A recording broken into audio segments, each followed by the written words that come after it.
Hello and welcome to my channel. I'm Kate Emiley and I'm a brand and content strategist and love helping small business owners just like you build their brands online. So you know that Instagram only allows one link on your bio, right?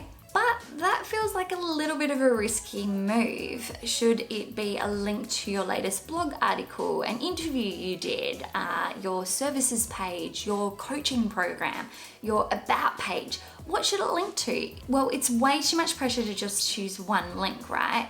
And that's why services like Linktree exist, because they allow you to have one link that then allows you to have a whole lot of links. I did create a whole video about how to use Linktree, which you can go and watch here. And then I created a whole nother one, which was on Milkshake, which is a different alternative to Linktree, which you can go and watch here. But I actually have something better, something I think is going to help your brand out a lot, and that's creating a mini site. But before you freak out, it's not going to be a whole big site that's really complicated to create. It's super easy, and there's two ways you can go about doing this. But first things first, what should you include on this mini site?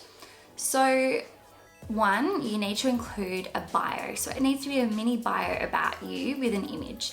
It needs to be something that's to the point, shows personality, and also gets across what you can actually help your followers with. Number two is to create an email opt-in of some sort. So this might be a lead magnet or a freebie that people can provide their email address for to get this amazing free resource in return.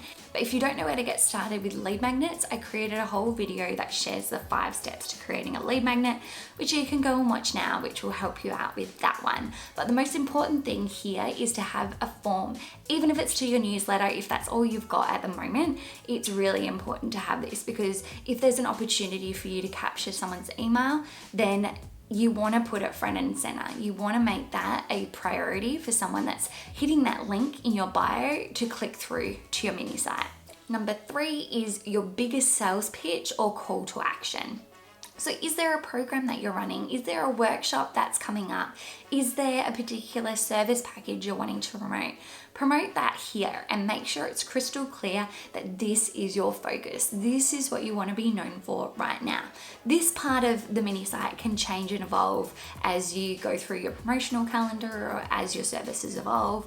Or it may be something that is, promotional as well. Maybe it's a time sensitive offer. You can also have a link in this section to your full services page, which I'd highly recommend, but it's really important to showcase one offer here so people that are skimming through your mini site can see this is what they're known for, this is what they're good at, and this is what I can hire them to do.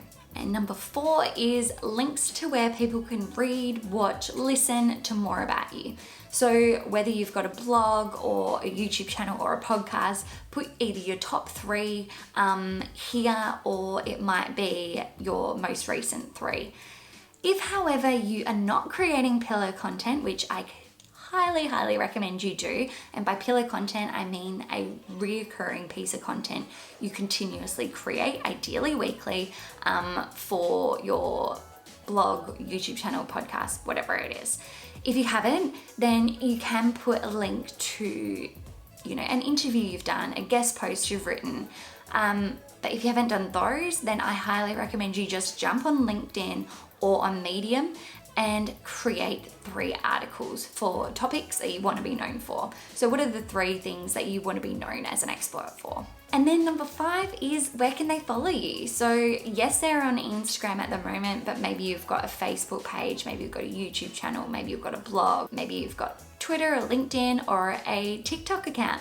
So whatever it is that you are creating content for, just pop it down the bottom as a social link so they can come and follow you on those platforms too. Keeping it simple and to the point is key.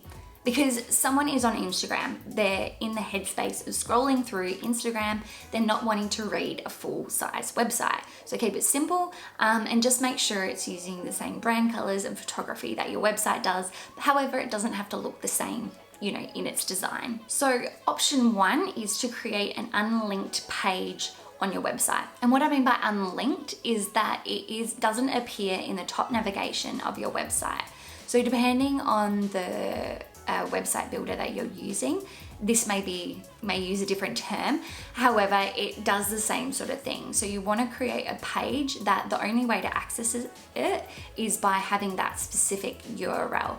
You can't actually access it from a navigation on the website. So you might want to make the URL something like your website. So for example, kateemiley.com/Instagram or bio or hello or something to that effect. You can always change this later on, it doesn't really matter, but just keep it really simple and to the point so people know what they're going to be accessing. The benefit of doing it this way is it's attached to your URL. So that means that people can instantly access your website really easily.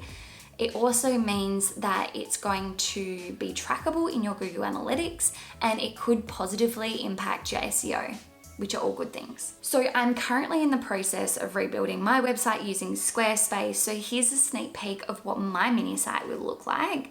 I've followed the formula I've just shared with you. As you can see, I have an about section, a freebie opt-in, a call to action, and a little bit where they can see my latest videos and where else they can follow me. However, if you don't currently have a website, or it's going to be way too hard for you to add this unlinked page to your website, or that whole idea freaks you out, you can easily create a landing page in MailChimp.